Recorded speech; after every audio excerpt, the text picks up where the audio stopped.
In this episode, we are joined by well-built co-founders Mia Eisenhandler and Ceci Blomberg. We cover how organizations can make the most out of Workday, how to get the Phase X implementation strategy spot on, and how the different twists and turns in their professional careers have led them to where they are today, running their own business focused on sustainability, scalability, automation, and elegance. Ceci and Mia, welcome to the podcast. I'm so thrilled to have you both on. I would love it if you could both give me an introduction to yourselves. Absolutely. Well, Pegah, thank you for having us. We are thrilled to be here. My name is Mia Eisenhandler, and I am one of the co-founders of Well-Built Solutions. We are a Phase X focused Workday consulting firm. But to give you a little bit more personal info about me, I am from New Hampshire, very proud of my Northeastern roots. Found myself in Atlanta for college and then moved to Chicago, had a brief stint in Breckenridge, Colorado, and I now live in Los Angeles. Beautiful. And Ceci, what about yourself? Yeah, my journey started in, I guess my life, if we're being honest, started in Minnesota. And I went to school in North Carolina at Chapel Hill, and then went to Chicago, met Mia in the workforce, became best friends and roommates, and we moved to Breckenridge, Colorado together. So we've had a lot of adventures in our friendship that really built a nice foundation for it to make a lot of sense, of course, with our parallel career trajectories to go into business together. Now here we are as co-founders at Well-Built Solutions. And why Workday? Why have you both picked to work within that ecosystem? Yeah, so back in 2017, I had a number of peers in the Workday ecosystem. So first I'll tell you how Ceci and I met. Ceci and I met in our first job out of school. We were originally in strategy consulting in the healthcare space. And we both loved consulting. We loved the data analytics. We loved the strategy part, but neither of us loved the healthcare industry. So I had so many friends in the Workday ecosystem who were like, Workday's hot, like it's fun, you got to come. I had friends who were at Day 9 and Meteorix, which then got acquired by Accenture and IBM, respectively. So this was like, still pretty early days of the Workday wave. So I ended up moving into the Workday ecosystem. Another story that maybe we'll get into later.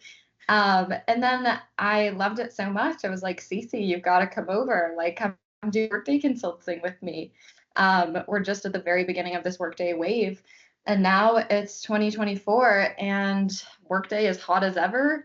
Workday just joined the Fortune 500. Over 60% of the Fortune 500 uses Workday. So we love Workday. I love to hear it. Yeah, it doesn't seem like it's slowing down, that's for sure. So we're excited to contribute to the wave too. I did not have the same context as Mia. I had no idea what Workday was, almost even up to being hired at TopBlock and following Mia over there. But I trusted her enthusiasm. She was so clear on her vision and her direction, and that this was going to be something big, that I rode that way with her. And then when I got that offering, I had a gut feeling that it was the right thing to do. And maybe we'll get into more of that later too. But what I really fell in love with in the Workday role as a consultant was an intersection of technical and customer service skills. So in the beginning for me, it wasn't a wow factor of Workday and this is the right path to be on.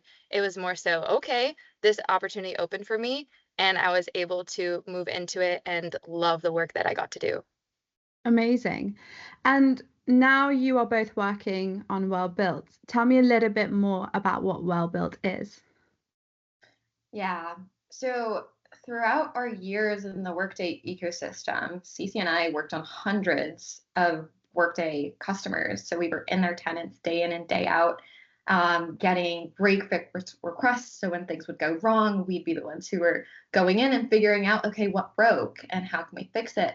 So throughout, those thousands of hours, we really saw what makes configuration well built and what makes it poorly built so that it's going to break and not grow as your organization grows. So when we think about well-built, we really think of 4 words: sustainability, scalability, automation, and elegance. So that's really what we consider to be well-built now. Amazing.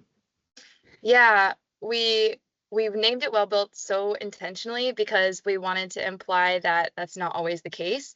And being born off that ethos of those 4 words, it really describes what we offer. So we're doing a lot of phase X implementations. We'll scope and draft a proposal for free, and then if it makes sense, we'll proceed with that project. And at the heart of all of that offering, as well as we're coming out with this executive dashboard offering, which is super exciting, at the heart of all of these offerings is making sure that the configuration is going to meet those 4 words. You won't need us when we're gone because we've trained your team. We've made the solution as automated as possible, so it needs very little intervention or maintenance. And the way it's designed, and even in the nomenclature, it's just elegant and clear and direct. And as your organization grows, it will not break. So that's really the feeling and the ethos of the configuration we deliver to the clients. Amazing. And why is it so important to get that phase X right? So, Yeah. you want to take it, Mia? No, okay, you go ahead. Cool. When Workday came out with the Launch Express, it was such an enticing offering because they're saying, oh, we're going to get you on this system live in 3 to 4 months. Amazing. 6 months, whatever it might be. At the beginning, it's a very clear timeline, and a lot of the configuration in Workday becomes very out of the box. So you're getting those default definitions that are very bare bones, but they're not really catered to your organization. And that's okay to start. But phase X, and me and I were joking about this in the past, is really like your treasure map. Like, I think of a pirate ship, like looking for that X marks the spot. And you get to determine where that is. What island is that on? Like, which continent is that on? Like, the world is your oyster. And so it's up to you to now say, okay, this is our current state, out of the box, not curated to us, but this is where we want to be. And phase X is so important in building that timeline and building the proper steps in the right sequential order to deliver that experience to your end users, who are ultimately the ones who get to benefit from using Workday. Beautiful. And how does that differ, the phase X side, in terms of strategic planning to the other phases? Yeah, so I think really you can categorize Workday projects into 2 main phases. So you've got your phase 1 implementation, which is, you're rolling onto Workday for the first time. Your organization's moving from a legacy system onto Workday. That's your net new phase 1 implementation. And then you've got phase X, which is everything that comes after your phase 1 implementation. So whatever didn't get implemented in phase 1, whether it wasn't a priority, whether there wasn't time, whether it was just a nice to have, that gets slapped on something called a Workday roadmap. So for me, in terms of strategic planning, I think phase X is really about prioritization. So you've got your Workday roadmap, you've got everything you want to implement and build in your Workday tenant after your initial go live. And within that Workday roadmap, you really have to prioritize what's going to move the needle the most for our organization. What do we need the most? What are our biggest pain points? So phase X can be anything from setting up a new module of Workday for the first time. Let's say in your initial implementation, you didn't set up time tracking or you didn't set up recruiting, or it could be turning on a module for a new population. So let's say you're an EMEA-based organization and you want to turn on absence for your smaller US-based population. Phase X can also be tiny things like optimizing your hire business process or rolling out global onboarding. So within that diverse set of what phase X can be, it's really about prioritization. And I imagine every company is so different in terms of what they need, because as you both said, it is an out-of-box solution that doesn't really need to be customized to what the customer needs. And every industry is so different. What would you say organizations can do to make sure that they are making the most out of the Workday system? That's such a good question. It kind of comes back to prioritization, but understanding what's the most needful. I was at a Workday user group last week here in Austin, and one of the attendees had this amazing analogy. The presenters were pulling out all the stops with the new functions for people analytics and discovery boards, and those things are amazing. And it's so cool that Workday is iterating their technology and keeping up with the pace of the world. But this user attendee had a really great point. They're like, okay, well, I feel like I'm at a buffet and you're just bringing more and more food to the table, and my table's full. I don't need all this stuff. So really sorting through what is the most needful is important. And that's honestly why we really encourage organizations to get their reporting analytics right off the bat. Because when you go live with your HCM, you already have so much gold mine, or like huge gold mine of data right within your Workday tenant regarding workforce headcount, demographics. And then as you go on with your staffing transactions, you'll start to get higher statistics, promotion statistics, turnover rates, all of that right in your Workday tenant. And if you don't have those charts and reports made, you really don't have the same insight to your organization that you could. And those statistics can help reveal what you need to do next in your tenant. That's like the basis of HRIS.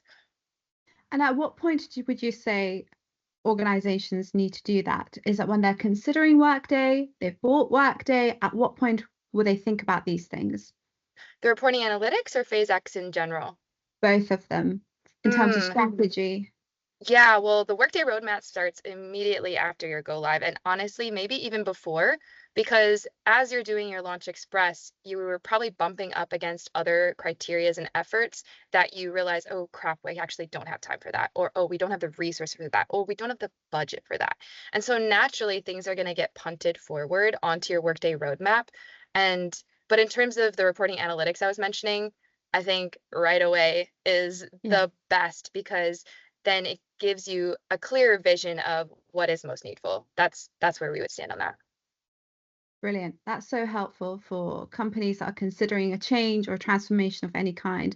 Now, a little bit away from Workday, about yourselves.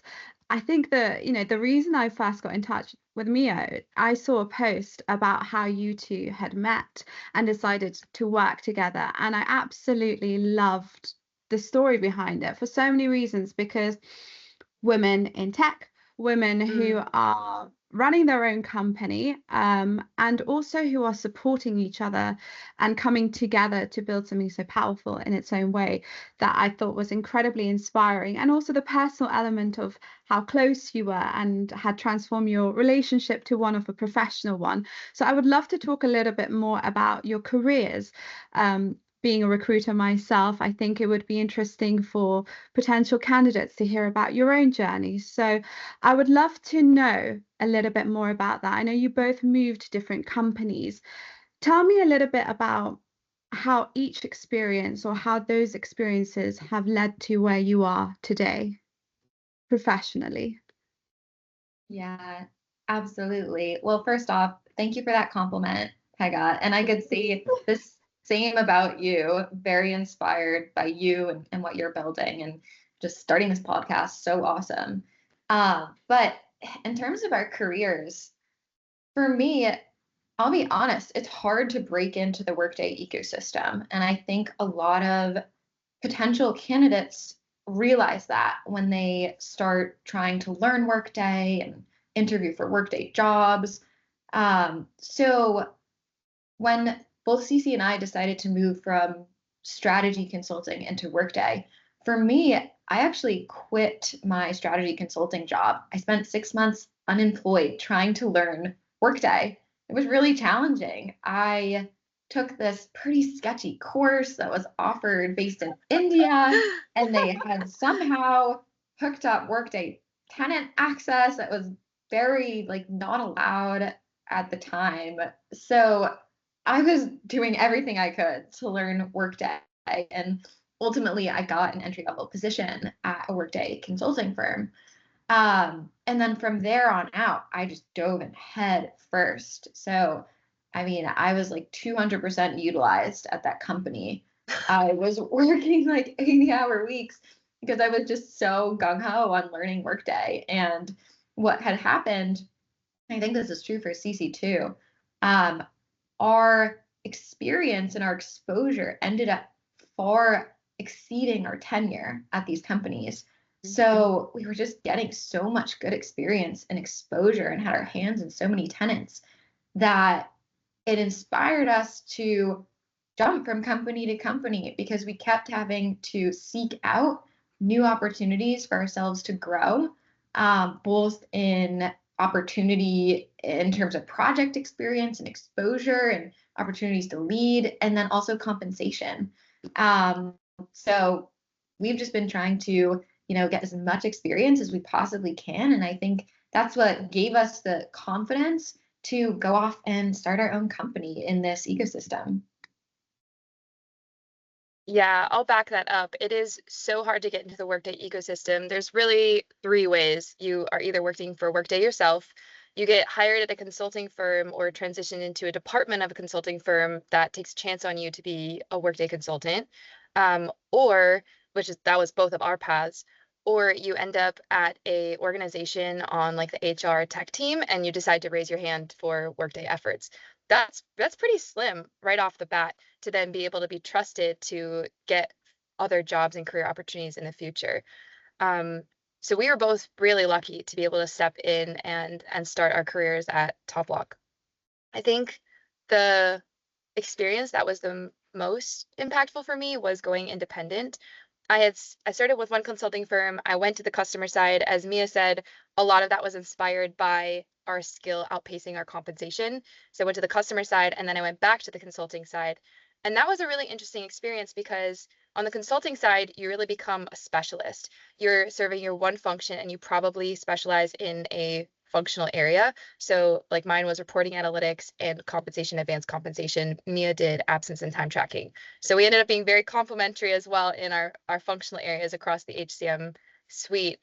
But on the customer side, you get rid of all that. You become a generalist and you're able to look at other tools as well, not just Workday. The other thing I found on the customer side is that when you have analysts in your name, you're not trusted the same to give your opinion and your input for configuration architecture decisions. And that was a really tough transition going from being in that position to not. So I ended up leaving for pretty much that reason to another consulting firm. And then going independent was the best stepping stone ever, because as a freelancer, you get to try on a lot of what it means to be a business owner without yet managing a team or building a full company. So we both got about a year or more of that under our belts separately before coming together. And now that is definitely our goal. I think there is so much to say about what you've just said, because there is a massive debate that happens on LinkedIn sometimes between recruiters about longevity and actually moving companies. And I see the benefits of both. Personally, I've moved companies a lot. That's part of being in sales sometimes, but also I understand why longevity in one specific company can be beneficial. But actually, even from a personal perspective, I've found that moving different companies has meant that I have picked different brains and I've been able to bring in different skill sets, like you have just said, to form something that works really well with the skill set that I've already got now. So I think that's very useful for people to hear, because it is nuanced and actually it's incredibly beneficial to move and experience different cultures, different environments and skill sets, like you have said. So thank you for sharing that. I appreciate it. But also I noticed from the both of you, it was going to be very clear, I think in 2020 is hindsight, but looking back, that you were going to be entrepreneurs in some ways, because you have that drive and you are able to go and get a Sketchit course and teach yourself and the like. So I think it's brilliant. And the fact that you've noticed where you're both strong and come together to make something even stronger is wonderful. I absolutely love this story. I think that's why I was so thrilled to have you on. So let's talk a little bit more about Well Built then. How have you found it? How have you found running Well Built? Yeah, it's an entrepreneurial roller coaster. Yeah. That's for sure. But Oh, we love it. totally honestly, yeah, we wouldn't have it any other way. We knew what we were getting ourselves into, and it's already been so rewarding, and just gratifying to have a vision and work day in and day out on bringing it to life. Amazing. Yeah, I would back that up as well. And like on the customer side, I said you wear many hats within Workday as a generalist, all functional areas. Consulting, you wear many hats by serving tons of different organizations, different industries, seeing different problems. We get to continue that, but with a bunch of content that is outside of Workday as well. So we're building skill sets. You saw us writing on LinkedIn, writing content that is both educational and entertaining, which is pretty new to this ecosystem. Yeah. And then also building systems where we've never had systems before in terms of having like a contact where we document who we get to talk to and network with within the Workday ecosystem, because that has been a huge treat and a huge byproduct of us posting on LinkedIn. It adds so much value, the content that you've put online and the community that you have both created. I think is great. It's something that I haven't seen within the Workday system unless I've been under a rock of some sort, but it is very novel and I absolutely love what you're doing. I'm such big fans of the both of you, clearly, as you can tell. What would you say are some of the pros of running your own company? And then I suppose what would be some of the cons? A big pro is that there's a different sense of agency. So working in an organization, I think we were chasing recognition. And I think Mia and I were both really good at what we did. So we'd get a lot of accolades, which felt great. But it didn't necessarily build our own foundation. It's still building somebody else's vision, somebody else's company. Yeah. And so now it's like if you're an entrepreneur at heart, you're always going to work the hardest for yourself. And Mia and I are definitely both entrepreneurs at heart. So it's really gratifying. Mia had already alluded to this, but it's so gratifying to have an aligned vision with someone and then work day in and day out to bring that to life. Love that. Any cons? Yeah, of course. I mean, I think the biggest con of any entrepreneurial pursuit is uncertainty. There is no guarantee that we're going to succeed. There's no guarantee of a paycheck, but you really have to bet on yourself, and it's fun. It really is fun. I think it's important to say that because on LinkedIn especially, you only see the highlights, a bit like Instagram. So it can be challenging. You're absolutely right. I think no matter what business you set up, the uncertainty is definitely there. I don't know if you have ever experienced this, but I've personally experienced this really strange dichotomy of like self-conviction and imposter syndrome sometimes at the very beginning, like I can totally do this, I can do this, and then all of a sudden you're like, why did I start? But having the fear and jumping straight in, and I think it's important to talk about that because we only ever really talk about the highlights, but it is good to get both perspectives. So I suppose now that you are seasoned entrepreneurs and within the Workday space as well, what would you say are some of the tools that a business owner needs, more generally speaking, to make sure that their business is a success? Yeah, I think it comes down to systems, like systems. Your business will fail to the level of your systems. And I think it's important to stress that you're not going to have your systems set up when you set out on day one. They take time to develop, to pressure test. And I think the biggest tool you can have starting a business is your own flexibility and adaptability and ability to iterate. So we set up systems, we test them, we iterate on what didn't work, and we keep what did work. And I think when you run into bumps in the road in your business, it's usually when you don't have a system in place. So like identifying, okay, how can I set this up to be well built, honestly, that our well built philosophy applies to just building our business in general. So setting up sustainable, scalable, automated, and elegant systems. It's true. I love that. That's the thing. And I think it's important to note the failure bit because you have to fail and you have to fail fast and learning from that. So that's important to note as well. That's so super useful. And you are both working together. You now have a professional relationship as well as a personal one. How do you make sure that your partnership is as strong as it can be and that it continues to be successful and grow? Yeah, that's a really big topic for us. We've already grown so much in our partnership, even just from February. we do work with a business coach, and we've seen her twice, and her feedback has been absolutely incredible and really helped us transform what it does look like to work together. The first thing I'll mention is ownership. When we were just starting out, we were really ransacking all of these items together and being like, Mia, can you take this? Ceci, can you take this? But we didn't have the systems, and we also didn't have the clear ownership on those items. So if we did have a difference of opinion or a difference of vision, then we would feel like we're stepping on each other's toes. Now we've separated everything in the business into who's the owner and who's the support. And so we still have eyes on everything the business in collaboration, but the owner gets the last say, and then the helper is very carefully considered with their feedback and their input. And that has really helped us moving forward, because now we know how to prioritize our time, and then we also know who gets the final say. That is so interesting. I've never heard of that before. That's so clever. Credit to our coach. That is so clever. It must save so much more time, and there's that you build trust that way as well. Totally. How, out of curiosity, it's a tricky question. Let's say the owner, for one reason or another, makes a decision and it doesn't go to plan, and the support was saying to do it another way. I'm just assuming for, people who are in the situation, how do you then resolve that? If the support was saying we should go this way, the owner said no, the other way, and actually the support was right. How does that work going forward? How do you decide who is the owner then?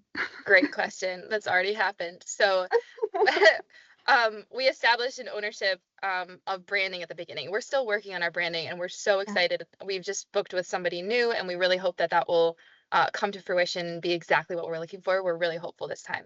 But we did go through 2 iterations of companies that did not work out, and the product was not to our satisfaction. And Mia, it's to put you on the spot, was the owner of branding. And when we originally, and there's been, I could give another example too. I'm sorry, I should have picked an example where I was the one. You can have a go as well. But the branding didn't go as planned, and I hadn't been sold on who she chose from the beginning, and it didn't work out. But it's okay, because she's the owner, she gets that purview, and there's lessons to be learned in business, and that's what we agree to when we surrender that ownership and take on the support and the helper roles. So I think that's really where our personal friendship really thrives too, because there's so much grace that has to happen in business. And that situation is going to come up again, and it's already happened with me too. So you're absolutely right to call that out as a risk factor. That's part of the structure. Yeah. And I'll add too, like when that happened, Cece didn't finger point, she didn't get mad. Like we really back each other up. And to Cece's point, we give each other grace, and we know we're gonna fail. Like you said, Pega, the faster you can fail, the quicker you can succeed. So it's we really back each other up. I love that. Surrendering ownership. That's a beautiful phrase. And actually having that trust and allowing each other to have the grace to fail. It allows you to both then develop. And I suppose it allows you to take the pressure away a little bit, right? Because then you're allowed to fail. That's beautiful. I love that. And what have you learned from working together as individuals?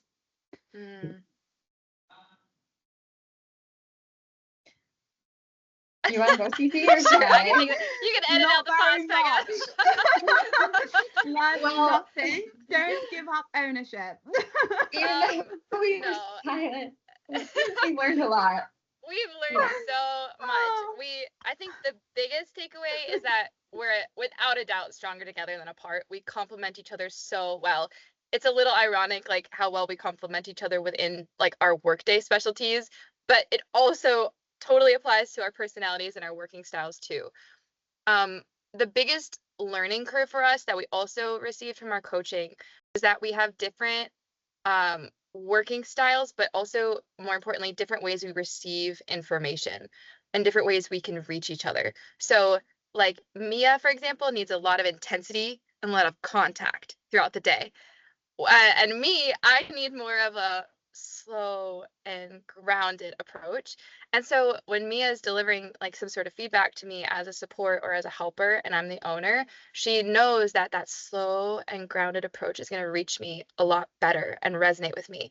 And now I know that when I'm supporting Mia on her ownership items, she wants this involvement, like this intensity and this contact.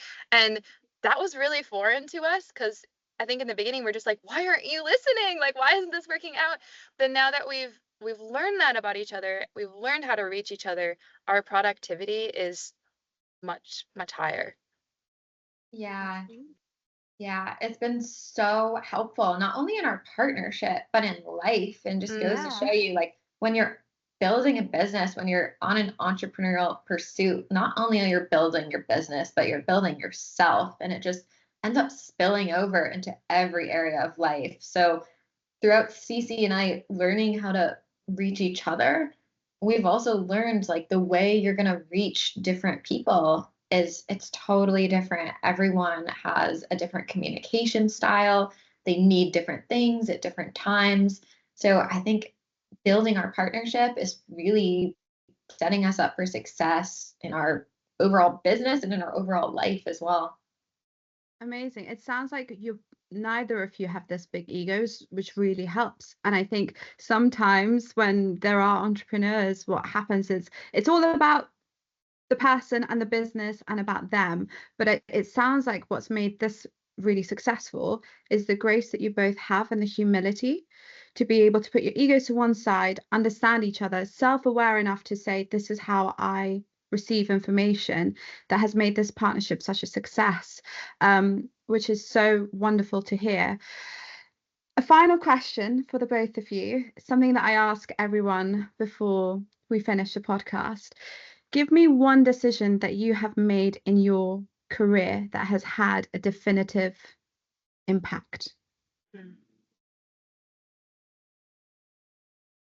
I would have said going independent, but since we already talked about that, I'm actually going to talk about our beginnings.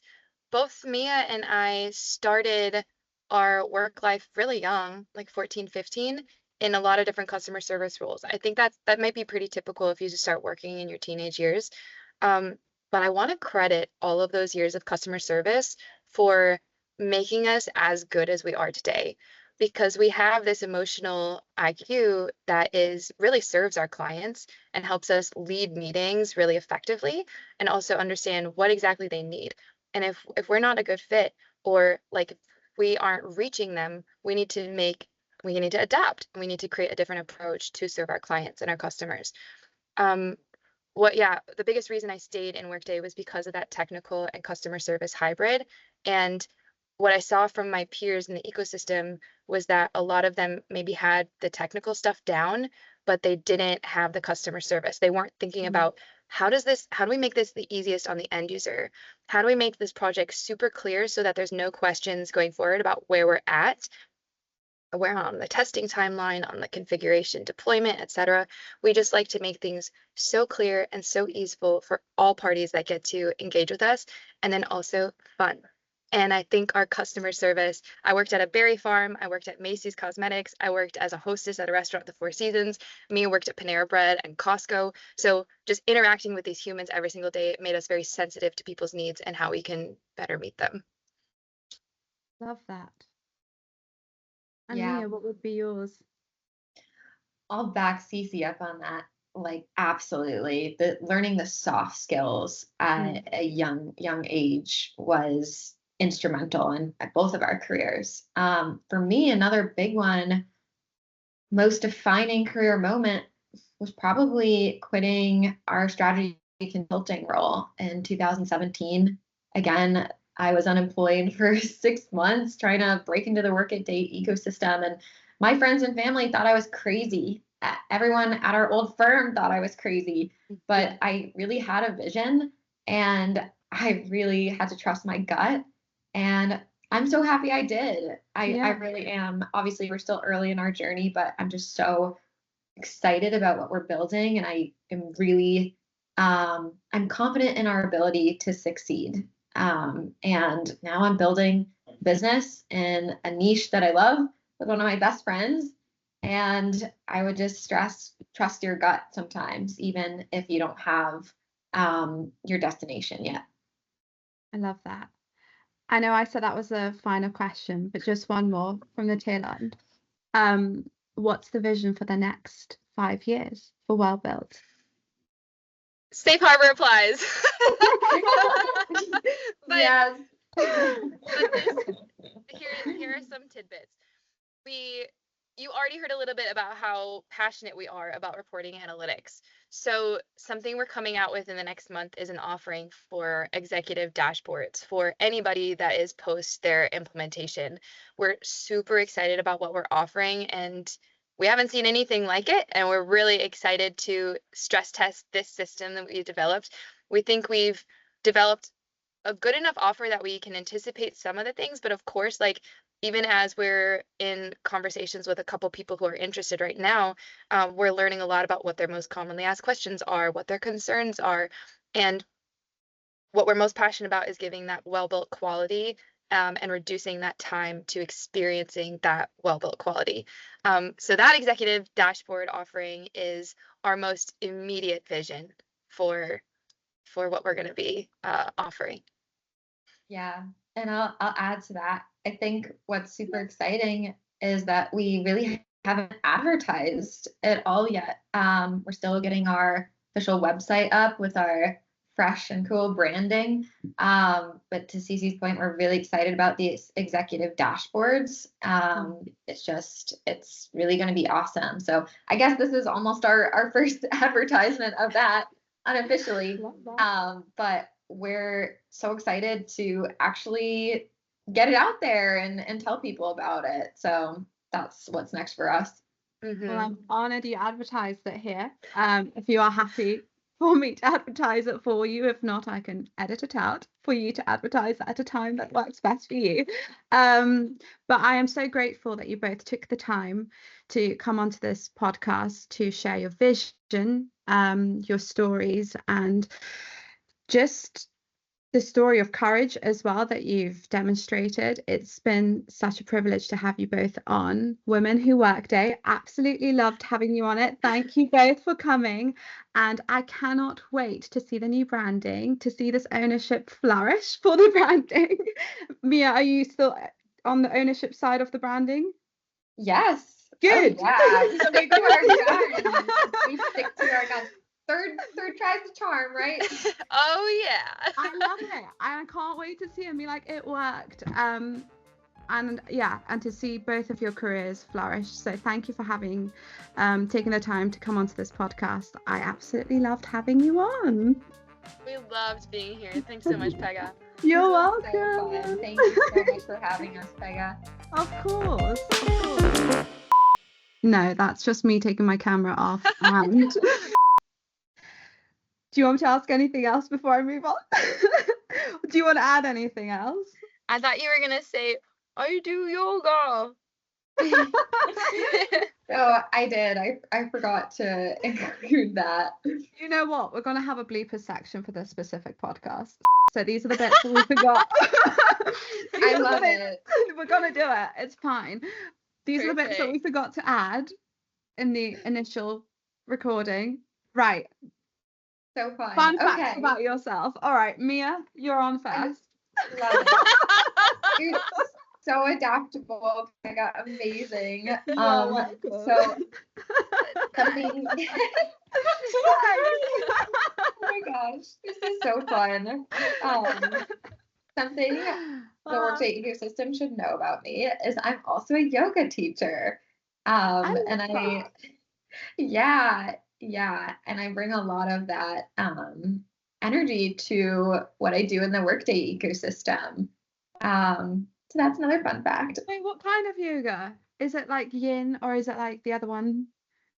Ooh, throwing out yoga terms. I teach like a nice style or a nice mixture of styles. So bit of vinyasa, I throw some ashtanga in there, some yin, more restorative. Sometimes people have said I'm the queen of hatha because I make people hold poses and breathe. So a nice mixture. Do you ever do yoga retreats? Like, do you host them or do you just go to them? I don't host them.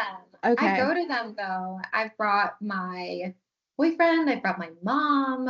Cece, you've got to come on a yoga retreat with I know, me. I'm missing Maybe we out. could have like a Workday yoga retreat. I don't know if that could ever be a thing, but I'm so Ooh, down for this. okay, yeah, That'd be you can do that with us. fun. We've I'm already so talked down for it. about like when we host a regional user group, we are absolutely starting with some breathing and yoga. So this is a little bit different, but I had like a yoga experience that I really enjoyed, and it was in Greece, and it was on a balcony, and you could see the ocean whilst you were doing yoga. And I normally do it in a studio, and it's so different to actually do it in the outdoors and in nature, and it's just such an amazing experience. Do you do it mostly indoors or outdoors, like do it in a studio, or do you go outdoors to do yoga? Um, I practice a lot in a studio, but Yeah, I have on retreats practiced in nature and totally different so experience. different. I mean, I do movement classes as Yeah. well. I live in LA. I do like somatic work, and that's often outdoors on the beach. Yeah, being in nature totally enhances Yeah. the experience. Is it true? Like, I don't know why I'm getting so into this. Is it true when you do it outdoors, if you actually touch nature with your feet, it completely changes like the energy of your being? This I has mean, gone so deep. so people say, yeah, there's definitely something about grounding into the earth. Yeah. I know this is a Workday podcast, but Oh, this now is we're, fine. This is the yeah, additional clips, the extended I version. love it. Yeah. Oh my gosh. Being in nature with your bare feet is so good for you. It's just to connect to the earth, to Yeah. root down into the earth. Yeah.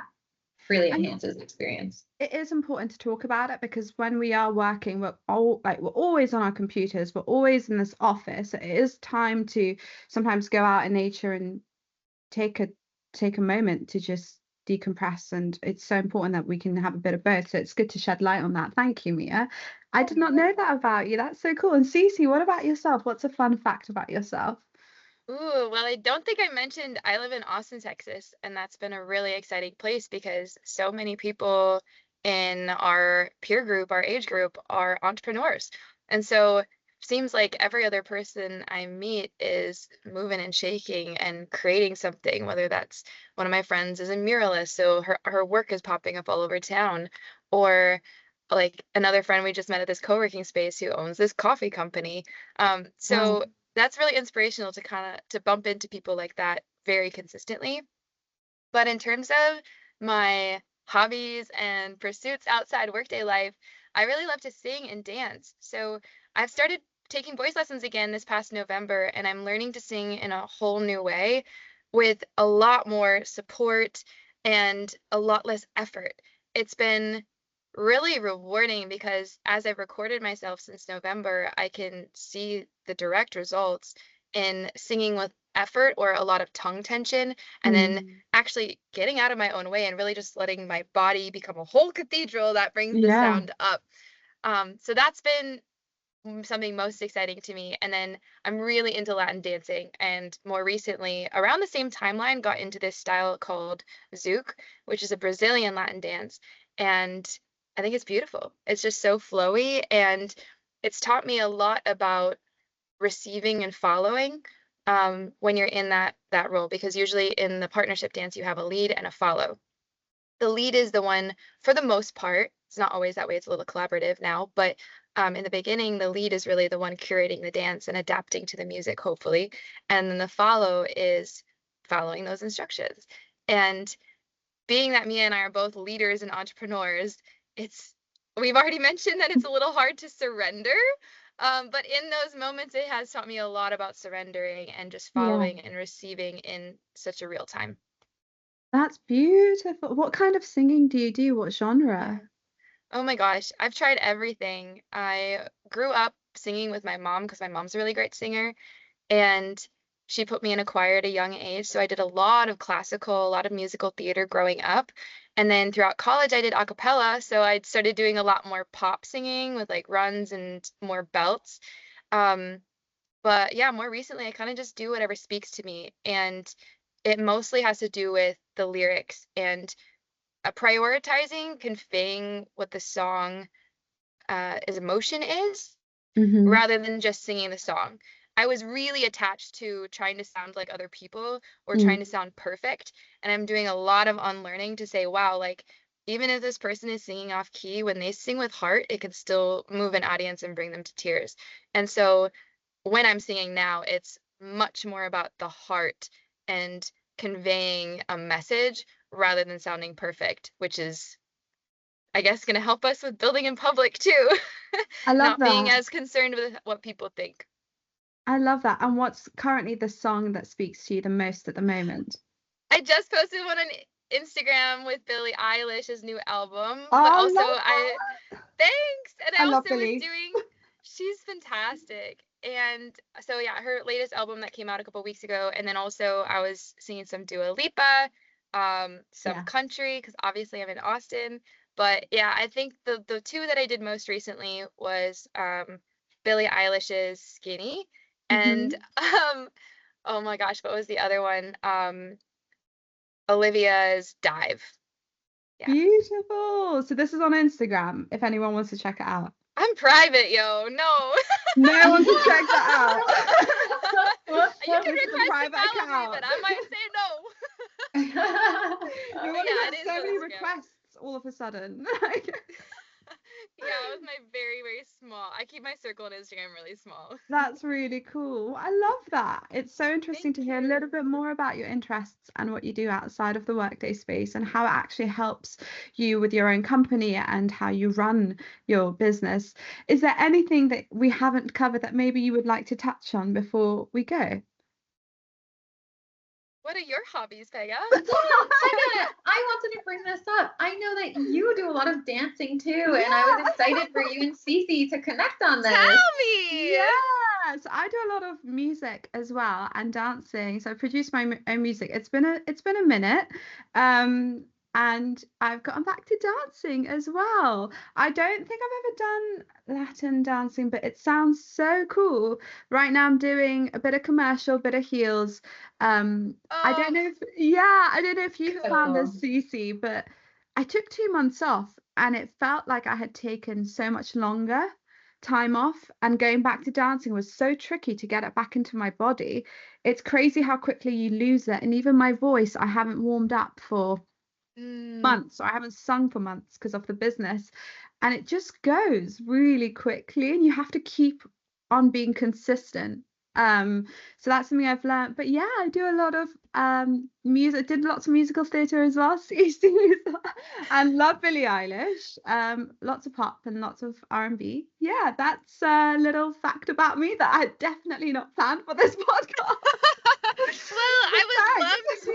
If you start to get back into it, I would love to see your stuff too. So maybe we should follow each other on Instagram. But yeah, it's private to everyone else, guys. Yes.